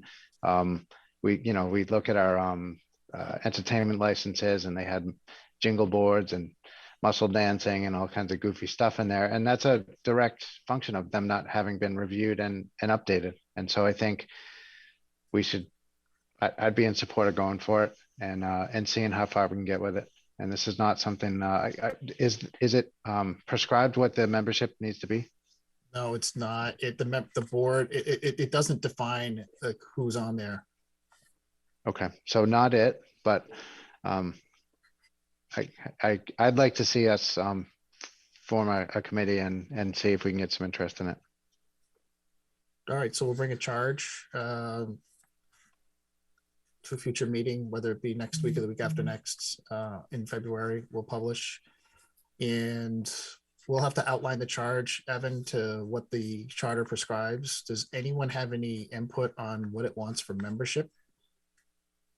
Colleen?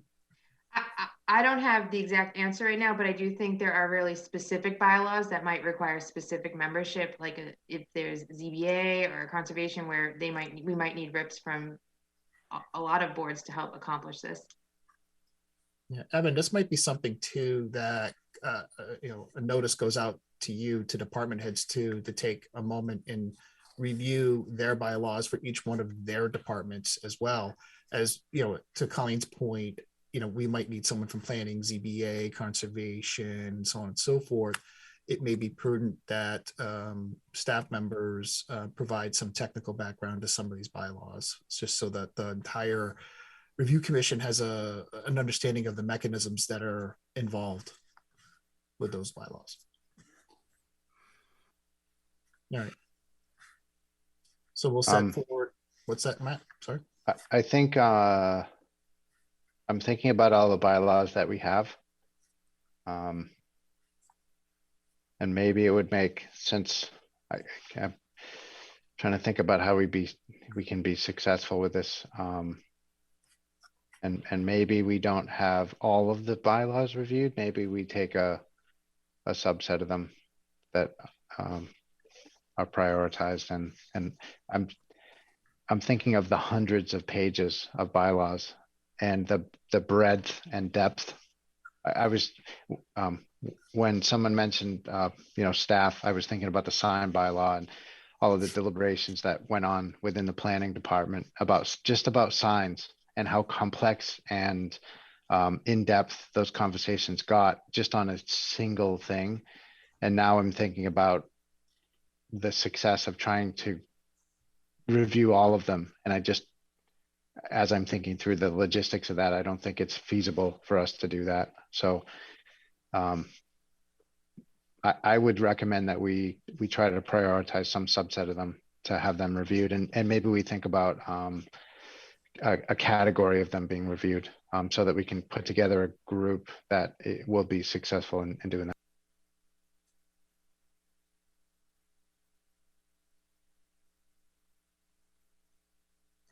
Okay, so Evan had his hand up.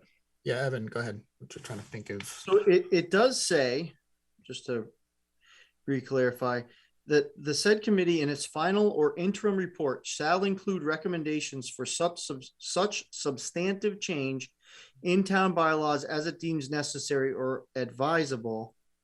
It says that it shall produce that report for town meeting in the fall town meeting of the following year in which it was appointed. So it doesn't, if I'm reading that correctly, we wouldn't be doing it for this fall. You'd be doing it for the following fall. Be Makes sense. 2023. Right. So I think that gives you an ample amount of time to kind of divvy up those sections. I think the bylaw committee would be wise to say, this section is planning board. Planning board, give us your recommendations. Right? Instead of, then you don't need as much expertise on the committee itself, and you're divvying up some of that workload, offloading that off to some of these other boards that are probably very well versed in that section and already know where some of the weaknesses lie. I would just ask too, like when we form this committee, that they actually get a codified version of all of our bylaws, and not get something that hasn't been reviewed by the clerk to be known as not accurate. The last Charter Review Commission tried to make some substantial changes to some of the language, because when it was converted from paper to Word document, it never got the review that it deserved, because someone put a lot of time. I think someone in your office put a ton of time in making that into a Word document in the first place. They proposed things at town meeting that didn't need to be changed. So I would just strongly encourage that they get an accurate listing of all current bylaws. So that might be some digging that the clerk has to do. Our town council will have to validate, and other departments. Just my 2 cents on that. Okay. So we'll put that together. We'll get that going soon. All right. Anything else? Colleen, there was one thing on here too, like create a plan, stay current moving forward. Did you have any? That wasn't mine. That was improv. I mean, like just to create a plan going forward in the sense of what we just did. We just created a plan, steps going forward. I just want to make sure there wasn't something like if there was another mechanism you wanted to consider. Oh, okay. Great. No. Okay. All right. I don't have anything else at this point. Did a lot of work. Thank you very much for everybody. And I can take a motion to adjourn. I make a motion, we adjourn. Second.